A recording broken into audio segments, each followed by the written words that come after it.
இது people English series. இந்த beginner சீரீஸ்ல லெசன் 20 நம்ம பார்க்க போறது ஒரு பேசிக்கான கிராமர் லெசன். நவுன்ஸ்னா என்ன, அதோட டைப்ஸ் எதெல்லாம் அப்படின்றத பத்தி நம்ம டீட்டெயிலாக தெரிஞ்சுக்கலாம். பொதுவா நவுன்ஸ் அப்படின்றது பெயர் சொற்கள் அப்படின்னு நம்ம சொல்லுவோம். நாம பார்க்குற ஒவ்வொரு பொருளுக்கும், ஒவ்வொரு நபருக்கும், ஒவ்வொரு இடத்துக்கும் எல்லாத்துக்குமே நம்ம வந்து பேர் சொல்றோம் இல்லையா? ஸோ பர்சனுக்கு மட்டும் இல்லை, இடங்களுக்கு மட்டும் இல்லை, பொருட்களாக இருக்கட்டும், அனிமல்ஸாக இருக்கட்டும், இல்லை ரொம்ப சாதாரணமான விஷயங்களுக்கு கூட, தூசி இந்த மாதிரி எல்லாத்துக்குமே நம்ம வந்து ஒரு பேரை சொல்லி அதை நம்ம வந்து கூப்பிடுறோம் இல்லையா? ஸோ இதை தான் நம்ம வந்து இங்கிலீஷில் நவுன்ஸ் அப்படின்னு நம்ம சொல்கிறோம். இந்த நவுன்ஸை நம்ம அந்த அளவுக்கு தனியாக அதில் என்னெல்லாம் டைப்ஸ் இருக்கு அப்படின்றது அளவுக்கு ஏன் அதை தெரிஞ்சுக்கணும் அப்படின்னா, சாதாரணமாக நம்ம பேசுகிறப்போ நீங்கள் கவனிச்சிருக்கலாம், ஒரு பேனா அப்படின்றத அ பென் அப்படின்னு நம்ம சொல்லுவோம். ஆனால் தண்ணியெல்லாம் அ வாட்டர் அப்படின்னு நம்ம சொல்ல மாட்டோம் இல்லையா? ஸோ சில பேர்களுக்கு முன்னாடி நம்ம அங்கிற வார்த்தையை இல்லை ஆன்கிற வார்த்தையை இதெல்லாம் சேர்த்து சொல்லுவோம்.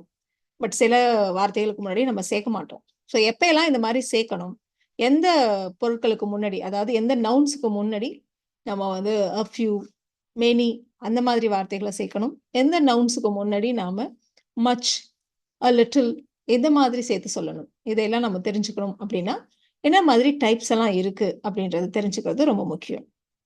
ஸோ நவுன்ஸ் அப்படின்றப்போ நம்ம வந்து நிறைய விதமாக நம்ம கிளாஸிஃபை பண்ணுவோம். ஸோ ஃபர்ஸ்ட் நம்ம எல்லாருக்கும் தெரிஞ்ச கிளாசிஃபிகேஷன் காமன் நவுன்னா என்ன, ப்ராப்பர் நவுன்னா என்ன. அடுத்தது இந்த நவுன்ஸே நம்ம வந்து கவுண்டபிளா இல்லை அன்கவுண்டபிளா, கான்கிரீட்டா அப்டிராக்டா, ஸோ இந்த மாதிரிலாம் நம்ம குரூப் பண்ண போகிறோம். சரி, ஃபர்ஸ்ட் எடுத்துக்க போகிறது common nouns and proper nouns. So common noun அப்படிங்கிறப்போ பொதுவான பெயர்கள். ஒரு விஷயத்த, ஒரு வார்த்தையை நம்ம சொல்றப்ப அது யாரை வேணா குறிப்பிடலாம் அப்படின்ற மாதிரியான வார்த்தைகளை வந்து நம்ம காமன் நவுன்னு சொல்லுவோம். இப்போ கேர்ள் அப்படின்னா எந்த ஒரு பெண்ணையும் நம்ம வந்து கேர்ள் அப்படின்னு சொல்லுவோம், எந்த ஒரு பையனையும் நம்ம பாய்ன்னு சொல்லுவோம். ஸோ மேன் அப்படிங்கிறப்போ பொதுவா யாரை வேணா அது குறிப்பிடும் இல்லையா? அதே மாதிரி தான் கண்ட்ரி, டவுன், ஹோட்டல், ஷாப் இந்த மாதிரிலாம் சொல்றப்ப நம்ம வந்து அதை வந்து பொது பெயர்கள், காமன் நவுன்ஸ் அப்படின்னு நம்ம சொல்றோம். இப்போ ப்ராப்பர் நவுன் அப்படிங்கிறப்போ ஒரே ஒருத்தருக்கு, ஒரே ஒரு பொருளுக்கு ஸ்பெசிஃபிக்கா அதை குறிப்பிடுறதுக்காக நம்ம யூஸ் பண்ற வார்த்தைகளை தான் நம்ம வந்து ப்ராப்பர் நவுன் அப்படின்னு நம்ம சொல்றோம். இப்போ காமன் நவுன்றப்போ நம்ம கேர்ள் அப்படின்னு நம்ம சொன்னோம். இப்போ ஒரு கேர்ளுடைய பேர் வாணி அப்படின்றப்போ அது வந்து ஸ்பெசிஃபிக்கா ஒரு பர்டிகுலர் பெண்ணை குறிப்பிடுது இல்லையா? அப்போ அது வந்து ஒரு ப்ராப்பர் நவுன். கண்ட்ரி அப்படின்றப்போ ஒரு நாடு அப்படிங்கிறப்போ அது எந்த நாடா வேணா இருக்கலாம். நம்ம இந்தியா அப்படிங்கிறப்போ அது நம்மளுடைய நாடு அப்படின்னு நமக்கு ஸ்பெசிஃபிக்கா தெரியுது. இப்போ டாக்ன்றது காமன் நவுன். இப்போ உங்களுடைய டாகுக்கு நீங்க பிளாக்கி அப்படின்னு பேர் வைக்கிறப்போ ஸ்பெசிஃபிக்கா அந்த டாகுக்கான அது பேர் ஆயிடுது அது. அப்போ அது ஒரு ப்ராப்பர் நவுன். ஸோ இந்த மாதிரி நாம ஸ்பெசிஃபிக்கா ஒரு சிட்டிக்கோ, ஒரு ஃபெஸ்டிவல், ஒரு டே எல்லாத்துக்கும் ஸ்பெசிஃபிக்கா நம்ம ஒரு பேர் வைக்கிறப்போ அதை நம்ம ப்ராப்பர் நவுன் அப்படின்னு நம்ம குறிப்பிடுவோம். இப்போ ஃபெஸ்டிவல் அப்படிங்கிறப்போ அது எந்த ஃபெஸ்டிவலாக வேணா இருக்கலாம். பட் திவாலிங்கிறப்போ நம்மளால அதை எந்த ஃபெஸ்டிவல்ங்கிறத நம்மளால கரெக்டாக ஐடென்டிஃபை பண்ண முடியுது. ஸோ ஒரு பர்டிகுலர் ஃபெஸ்டிவலுக்கான பேர் திவாலி அப்படின்றது. அப்போ அது ஒரு ப்ராப்பர் நவுன். இப்போ சில வார்த்தைகள் நமக்கு வந்து டவுட் ஆயிடும். இது நிஜமாவே இது காமன் நவுனா இல்லை ப்ராப்பர் நவுனா, எப்படி கண்டுபிடிக்கிறது அப்படின்னு உங்களுக்கு ஒரு குழப்பம் வரலாம். பொதுவா நாம காமன் நவுனை யூஸ் பண்றப்போ அந்த காமன் நவுனுக்கு முன்னாடி ஒரு அப்படிங்கிற அர்த்தத்துல இல்லைன்னா ஆன், அது இல்லாம அந்த அப்படிங்கிற அர்த்தத்துல த, இந்த மாதிரி ஆர்டிகல்ஸ் எல்லாம் சேர்த்து யூஸ் பண்ணுவோம். A girl, an elephant, the bus, இந்த மாதிரிலாம் நம்ம ஆர்டிகல்ஸை சேர்த்து யூஸ் பண்ணுவோம். பட் ப்ராப்பர் நவுனுக்கு முன்னாடி இந்த மாதிரி ஆர்டிகல்ஸை நம்ம யூஸ் பண்ணக்கூடாது. அடுத்த டிஃபரன்ஸ், காமன் நவுன்ஸை நம்ம ஒரு சென்டென்ஸோடைய முதல் வார்த்தையா வந்தா மட்டும் அதோடைய முதல் எழுத்தை கேபிட்டல் லெட்டர் ஆக்குவோம். பட் ப்ராப்பர் நவுனை பொறுத்த வரைக்கும் எந்த இடத்துல யூஸ் பண்றப்பவும் அந்த ப்ராப்பர் நவுனுடைய முதல் எழுத்தை நம்ம வந்து கேபிட்டல் லெட்டர் ஆக்கி தான் நம்ம வந்து எழுதுவோம். பொதுவாக இந்த காமன் நவுன்ஸ்க்கு ப்ளூரல் ஃபார்ம் உண்டு. கேர்ள் அப்படின்னா கேர்ள்ஸ், எலஃபண்ட், எலஃபேண்ட்ஸ், இப்படி நம்ம வந்து ப்ளூரல் ஃபார்ம்ல சொல்ல முடியும். பட் ப்ராப்பர் நவுன்ஸை நம்ம வந்து ப்ளூரல் ஃபார்ம்ல சொல்ல மாட்டோம். ஸோ ஏதாவது ஒரு வார்த்தையை எடுத்துட்டு இந்த வார்த்தை காமன் நவுனா இல்லை ப்ராப்பர் நவுனா அப்படின்னு உங்களுக்கு வந்து ஒரு டவுட் வந்ததானா, அப்போ நீங்க இந்த அப்ளை பண்ணி பாருங்க. இப்போ ரோஸ் அப்படிங்கிற வார்த்தையை எடுத்துக்கோம். அது வந்து காமன் நவுனா ப்ராப்பர் நவுனா? இங்க வெறுமனே நீங்க சொல்றப்போ ஃப்ளவர் அப்படின்னா அது வந்து ஒரு காமன் நவுன். ஸோ ரோஸ்ன்றது ஒரு பர்டிகுலர் வெரைட்டி ஆஃப் ஃப்ளவர் அப்படின்றதுனால ரோஸ்ன்றது ஒரு ப்ராப்பர் நவுன் அப்படின்னு நம்ம சொல்லிடுவோம் ஜென்ரலா. ஆனால் ரோஸ்ன்றது ஒரு ப்ராப்பர் நவுன் இல்லை, அது வந்து ஒரு காமன் நவுன் தான். எப்படி அப்படின்றதுக்கு இந்த டெஸ்ட்டை நீங்க பண்ணி பாருங்க. ஒரு ரோஸ் அப்படிங்கிற மாதிரி நம்ம அ ரோஸ், த ரோஸ் அப்படிலாம் நம்ம சொல்லுவோம் இல்லையா? அதே மாதிரி ரோஸுக்கு வந்து ப்ளூரல் ஃபார்ம் இருக்கு. ரோசஸ் அப்படின்னு நம்மளால சொல்ல முடியும். அப்ப இது வந்து ஒரு காமன் நவுன்.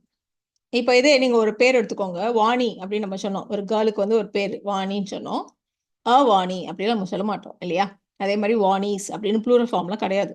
அப்ப அது வந்து ஒரு ப்ராப்பர் நவுன். ஸோ இந்த டெஸ்ட்டை நீங்க பண்ணி பார்க்கிறப்போ உங்களுக்கு ஈஸியா அது காமன் நவுனா இல்ல ப்ராப்பர் நவுனான்னு உங்களால ஐடென்டிஃபை பண்ண முடியும்.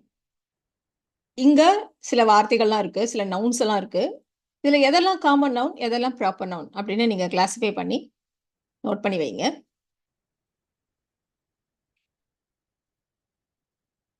இப்போ இதுல எதெல்லாம் காமன் நவுன், எதெல்லாம் ப்ராப்பர் நவுன்னு பார்த்துடலாம். நம்ம ஏற்கனவே சொன்ன மாதிரி ஷாப் அப்படிங்கிறப்போ நம்ம வந்து ஒரு கடை அப்படின்னு நம்ம ஜென்ரலா சொல்றோம். ஸோ அப்போ அது காமன் நவுன். நம்ம ரோஸ் சொன்னோம் இல்லையா? அதே மாதிரி தான் நீமும். வேம்பு அப்படிங்கிறது ஒரு பர்டிகுலர் வெரைட்டி ஆஃப் ட்ரீஸை நம்ம வந்து சொல்றோம். அதனால நீம்ங்கிறது ஒரு காமன் நவுன் தான். அதே மாதிரி ஐலாண்ட் அப்படிங்கிறப்ப நிறைய ஐலாண்ட்ஸ் இருக்கு இல்லையா? ஸோ இது எல்லாமே வந்து காமன் நவுன்ஸ். இப்போ இதே ஒரு ஸ்ட்ரீட் அப்படிங்கிறப்போ அதுக்கு வந்து ஸ்பெசிஃபிக்காக ஒரு பேர் கொடுத்து நெல்லையப்பர் ஸ்ட்ரீட் அப்படின்னு சொல்றதோ, மந்த்ஸ் அப்படின்னு நம்ம சொல்றோம். மந்த்துக்கு வந்து ஸ்பெசிஃபிக்காக ஒரு பேர் ஜான்வரி இல்லைன்னா ஃபெப்ரவரி இந்த மாதிரி மந்த்ஸோட பேர் சொல்றப்போ, கிழமைகளுடைய பேர் வெனஸ்டே, மண்டே, டியூஸ்டே, வெனஸ்டே இந்த மாதிரி டேஸோட பேர் சொல்றப்போ, அப்போ எல்லாமே அது வந்து ப்ராப்பர் நவுன் ஆயிடுது. அதே மாதிரி ஐலாண்டுன்னு சொன்னோம். மினிகாய் அப்படின்னு ஒரு ஐலாண்டோட பேர் சொல்றப்போ அது ஒரு ப்ராப்பர் நவுன். ஸ்பெசிஃபிக்காக ஒரு பர்டிகுலர் ஐலாண்டோடைய பேர் அப்படின்றதுனால. இப்போ அடுத்ததான் நம்ம பார்க்க போற type countable and uncountable nouns. இப்படி கிளாஸிஃபை பண்ண போறோம். எந்த நவுன்ஸ் எல்லாம் நம்மளால கவுண்ட் பண்ண முடியும், எந்த மாதிரி நவுன்ஸை நம்மளால கவுண்ட் பண்ண முடியாது அப்படின்றத நம்ம அடுத்து பார்க்க போறோம். இப்போ ஏற்கனவே சொன்ன மாதிரி 1, 2, 3 அப்படின்னு நம்மளால ஒரு விஷயத்தை கவுண்ட் பண்ண முடியும் அப்படின்னா அந்த நவுனை எல்லாம் நம்ம வந்து கவுண்டபிள் நவுன்ஸ் அப்படின்னு நம்ம சொல்லுவோம். ஒரு இடத்துல சில ஆடுகள் நிற்கின்றன அப்படின்னா அங்க வந்து ஒரு 4, 5 ஆடு நிக்குது அப்படின்னு நம்மளால கவுண்ட் பண்ணி சொல்ல முடியும் அப்படின்னா அது வந்து ஒரு கவுண்டபிள் நவுன். ஸோ ஒரு கோ அப்படின்றது ஒரு கவுண்டபிள் நவுன். கேர்ள் அப்படின்னா கேர்ள்ஸ் அப்படின்னு ப்ளூரல்ல சொல்லலாம். 2 கேர்ள்ஸ், 3 கேர்ள்ஸ், 5 கேர்ள்ஸ். என் கிளாஸ்ல ஒரு 10 கேர்ள்ஸ் இருக்காங்க. ஸோ இந்த மாதிரிலாம் சொல்றப்ப அது கவுண்டபிள் நவுன்ஸ் இல்லையா? அதே மாதிரி டாக், எங்க வீட்டில் வந்து ஒரு 5 டாக்ஸ் இருக்கு அப்படின்னு நம்மளால சொல்ல முடியும். சிட்டிஸ், இந்தியாவில் மொத்தம் எத்தனை சிட்டிஸ் இருக்கு அப்படின்னு நம்மளால கவுண்ட் பண்ண முடியும் இல்லையா? ஸோ எதையெல்லாம் கவுண்ட் பண்ண முடியுமோ அந்த நவுன்ஸ் எல்லாம் நம்ம கவுண்டபிள் நவுன்ஸ் அப்படின்னு நம்ம சொல்லிட்டோம். ஸோ எதையெல்லாம் கவுண்ட் பண்ண முடியாதோ அதெல்லாம் அன்கவுண்டபிள் நவுன்ஸ். சுகர் அப்படின்றப்போ நம்ம அதில் எத்தனை கிறிஸ்டல்ஸ் இருக்குன்னு நம்மளால கவுண்ட் பண்ண முடியாது இல்லையா? ஸோ சுகராக இருக்கட்டும், சால்ட்டாக இருக்கட்டும், சாண்டாக இருக்கட்டும், நம்ம வந்து கவுண்ட் பண்ண முடியாது. அதே மாதிரி தண்ணியை வந்து ஒரு தண்ணி, 2 தண்ணி அப்படியே நம்ம கவுண்ட் பண்ண மாட்டோம் இல்லையா? ஸோ இந்த மாதிரி லிக்விட் ஃபார்ம்ல இருக்கிற ஆயில், மில்க், வாட்டர் இல்லைன்னா கேசியஸ் ஃபார்ம்ல இருக்கிற விஷயங்கள், ஏர், இதையெல்லாம் கூட நம்ம வந்து அன்கவுண்டபிள் நவுன்ஸ் தான் நம்ம சொல்லுவோம். ஸோ பொதுவாக இந்த சுகர், சால்ட், ஆயில், மில்க் இதெல்லாம் வந்து மெஷரபிள் யூனிட்ஸை வச்சு நம்ம வந்து சொல்லுவோம். 1 kg சுகர், 1 லிட்டர் மில்க் இந்த மாதிரி எல்லாம் சொல்லுவோம். இல்லை a glass of water, 1 spoonful of salt இப்படியெல்லாம் நம்ம சொல்லலாம். 1 ஸ்பூனு, 2 ஸ்பூனு, ஒரு கிளாஸு இந்த மாதிரி நம்ம வந்து சொல்லலாமே ஒழிய 1, 2, 3 நம்மளால சொல்ல முடியாது. அதனால தான் இதெல்லாம் நம்ம அன்கவுண்டபிள் நவுன்ஸ்ன்னு சொல்றோம். அதே மாதிரி ரொம்ப அழகு, ரொம்ப கோபம் இப்படிதான் நம்ம சொல்லுவோமே தவிர, 1 கோபம், 2 கோபம் இப்படி நம்மளால கவுண்ட் பண்ணி சொல்ல மாட்டோம் இல்லையா? ஸோ அதனால அதெல்லாம் அன்கவுண்டபிள் நவுன்ஸ். இதுல மணின்ற வார்த்தை மட்டும் உங்களுக்கு கொஞ்சம் டவுட்டா இருக்கலாம். பணத்தை கவுண்ட் பண்ண முடியாதா அப்படின்ட்டு. இந்த இடத்துல நம்ம மணி அப்படின்றது பணத்தினுடைய மதிப்பை பத்தி சொல்றதுக்கான வார்த்தை. நம்ம வந்து ரூபாய் நோட்டுகள் இல்லை டாலர்ஸ், காயின்ஸ் அந்த மாதிரிலாம் சொல்றப்ப அதெல்லாம் கவுண்டபிள் நவுன்ஸ். ஸோ மணி, அதே மாதிரி ஃபுட் இதெல்லாம் வந்து அன்கவுண்டபிள் நவுன்ஸ். இதுல இன்னொரு வார்த்தை கூட இருக்கு, ஹேர்.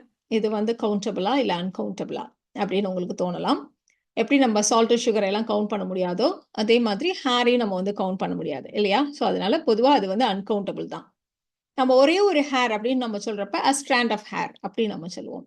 பட் ரொம்ப நம்ம சாதாரணமாக பேசுறப்போ, அப்போ வந்து ஒரு ஃபுட்டில் வந்து ஒரு முடி இருக்குன்னு வச்சுக்கோங்களேன். இங்கே ஃபுட்டில் வந்து ஒரு முடி இருக்கு அப்படின்னு சொல்றதுக்கு நாம there is a hair in the food அப்படின்னு நம்ம சொல்லலாம். இது வந்து சாதாரணமாக ஸ்போக்கன்ல சொல்றது தான் இது அலௌடு. பட் ஜென்ரலாக பார்க்குறப்போ அது வந்து அன்கவுண்டபிள் தான். இந்த இடத்துல ஹேர்ன்றது a strand of hair அப்படின்றது தான் சிம்பிளாக அப்படி சொல்றோம். அடுத்த type concrete and abstract nouns. நம்ம எப்படி நவுன்ஸை வந்து கான்க்ரீட்னும் அப்ட்ராக்ட்னும் கிளாஸிஃபை பண்றது? பொதுவாக கான்க்ரீட் அப்படின்னா அது வந்து பிசிக்கலா நம்மளால அதை வந்து நம்மளால பார்க்க முடியும். அப்படி இல்லைன்னா தொட முடியும், கேட்க முடியும், டச் பண்ண முடியும், டேஸ்ட் பண்ண முடியும். ஸோ இந்த மாதிரி நம்மளால நம்மளுடைய ஐம்புலன்களை பயன்படுத்தி அதை ஐடென்டிஃபை பண்ண முடியும். ஸோ அந்த மாதிரி நவுன்ஸ் எல்லாம் நம்ம வந்து கான்க்ரீட் நவுன்ஸ் அப்படின்னு நம்ம சொல்றோம். ஸோ இதுல வந்து எல்லா சென்ஸும் இல்லாட்டியும் அட்லீஸ்ட் ஒரு சென்ஸை வச்சு நம்மளால அதை உணர முடியும். அப்படி இருக்கிற நவுன்ஸை தான் நம்ம வந்து கான்க்ரீட் நவுன்ஸ் அப்படின்னு நம்ம சொல்லுவோம். அப்ஸ்ட்ராக்ட் நவுன்ஸை பொறுத்த வரைக்கும் நம்மளால எந்த விதத்திலும் அதை சென்ஸ் பண்ண முடியாது. நம்மளால அதை வந்து ஃபீல் பண்ண மட்டும்தான் முடியும். அந்த மாதிரி நவுன்ஸை தான் நம்ம வந்து அப்ஸ்ட்ராக்ட் நவுன்ஸ் அப்படின்னு நம்ம சொல்லுவோம். ஸோ என்ன மாதிரி வார்த்தைகள் அப்படின்னா நம்மளுடைய எமோஷன்ஸ் அண்ட் ஃபீலிங்ஸ், கேரக்டரிஸ்டிக்ஸ் இதெல்லாம் குறிக்கக்கூடிய வார்த்தைகள். நம்ம வந்து எக்ஸாம்பிள்ஸ் பார்க்கலாம். இப்போ பொதுவாக வந்து கான்க்ரீட் நவுன்ஸ்ன்னு சொன்னோம். ஸோ நம்மளால ஐம்புலன்களை பயன்படுத்தி நம்மளால உணர முடியும் அப்படின்னு நம்ம சொன்னோம். இப்போ ஃப்ராக் எடுத்துக்கோங்க, ஒரு சேர் எடுத்துக்கோங்க, ஒரு பென் எடுத்துக்கோங்க, நம்மளால பார்க்க முடியும் இல்லையா? இல்லை ஒரு ஆப்பிளாக நம்மளால டேஸ்ட் பண்ண முடியும், நம்மளால தொட்டு உணர முடியும். ஸோ இங்கே இருக்கிற அந்த லிஸ்ட்டில் இருக்க எல்லாத்தையுமே நீங்கள் பார்த்தீங்களான்னா நம்மளால இதை ஈஸியாக நம்மளால பார்க்கவோ கேட்கவோ உணரவோ முடியும். சவுண்ட் எடுத்துக்கலாம். இந்த லிஸ்ட்டில் இல்லை, சவுண்டு நம்மளால அதை பார்க்க முடியாட்டியும் நம்மளால அதை வந்து கேட்க முடியும் இல்லையா? அப்போ அது வந்து ஒரு கான்க்ரீட் நவுன். சன்லைட் நம்மளால பார்க்க முடியும். ஷேடோ நம்மளால பார்க்க முடியும். ஸோ அதெல்லாமே கான்க்ரீட் நவுன்ஸ் தான். இப்போ அப்ஸ்ட்ராக்ட் நவுன்ஸ் அப்படிங்கிறப்போ நம்ம வந்து மகிழ்ச்சி, ஹாப்பினஸ் சொல்கிறோம். அது வந்து நம்மளால உணரதான் முடியும் இல்லையா? ஸோ அதே மாதிரி சுதந்திரம், ஃப்ரீடம், டெமோக்ரஸி இதெல்லாம் இந்த மாதிரி ஐடியாஸ்க்கான பேர். இது எல்லாமே அப்ஸ்ட்ராக்ட் நவுன்ஸ். அதே மாதிரி கோபம் அப்படிங்கிறதுக்கு ஆங்கர், இது எல்லாமே அப்ஸ்ட்ராக்ட் நவுன்ஸ். ஆங்க்ரி அப்படின்றது அட்ஜெக்டிவ், ஆங்கர்ன்றது அப்ஸ்ட்ராக்ட் நவுன். இந்த அப்ஸ்ட்ராக்ட் நவுனும் அந்த அட்ஜெக்டிவும் கிட்டத்தட்ட ஒரே மாதிரி இருக்கும். நம்ம அட்ஜெக்டிவ்ஸ் பார்க்குறப்போ அப்படியே எந்தெந்த அட்ஜெக்டிவ்க்கு எந்த மாதிரி அப்ஸ்ட்ராக்ட் நவுன் வரும் அப்படின்றத நம்ம பின்னாடி தெரிஞ்சுக்கலாம். அதே மாதிரி இந்த லிஸ்ட்ல பெயின் கூட இருக்கு பாருங்க, நம்மளால உணர மட்டும்தான் முடியும் இல்லையா? ஸோ அதனால தான் அதெல்லாம் அப்ஸ்ட்ராக்ட் நவுன்ஸ். ஸோ இங்க ஒரு லிஸ்ட் ஆஃப் நவுன்ஸ் இருக்கு. ஸோ இதுல எதெல்லாம் கான்க்ரீட் நவுன்ஸ், எதெல்லாம் அப்ஸ்ட்ராக்ட் நவுன்ஸ் அப்படின்னு நீங்க கிளாஸிஃபை பண்ண ட்ரை பண்ணுங்க. அடுத்த ஸ்லைட்ல நீங்க வந்து உங்களோட ஆன்சரை நீங்க செக் பண்ணிக்கலாம்.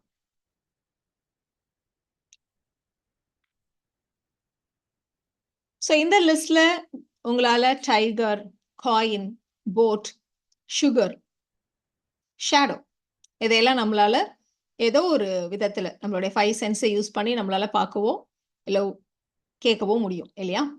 இல்லை சுகர் எல்லாம் நம்ம டேஸ்ட் பண்ண கூட முடியும். ஸோ அதனால அதெல்லாம் கான்க்ரீட் நவுன்ஸ்.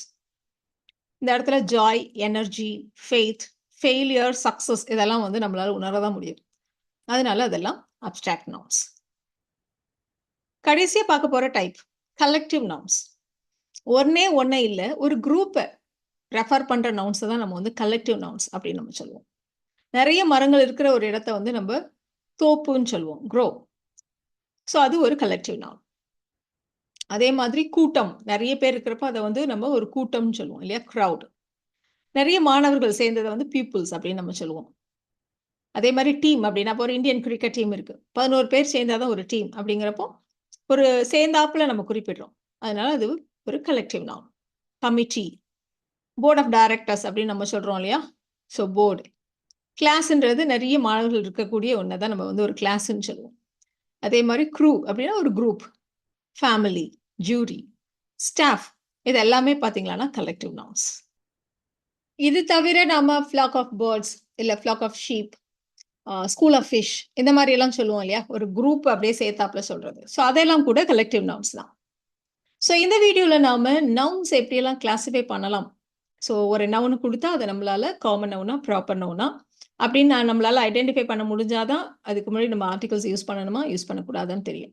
அதே மாதிரி நம்ம வந்து கவுண்டபிள் நவுன்ஸா இல்லை அன்கவுண்டபிள் நவுன்ஸா நம்மளால கண்டுபிடிக்க முடிஞ்சாதான் நம்ம வந்து கொஞ்சம் அப்படிங்கிறதுக்கு ஃபியூ யூஸ் பண்ணணுமா இல்லை லிட்டில் யூஸ் பண்ணணுமா, இல்லை நிறைய அப்படின்னு சொல்றதுக்கு மெனி யூஸ் பண்ணணுமா, மச் யூஸ் பண்ணணுமா அப்படின்றதெல்லாம் நம்மளால கரெக்டாக நம்ம பார்த்து போட முடியும். இந்த வீடியோ உங்களுக்கு யூஸ்ஃபுல்லாக இருக்கும்னு நினைக்கிறேன். Thank you so much.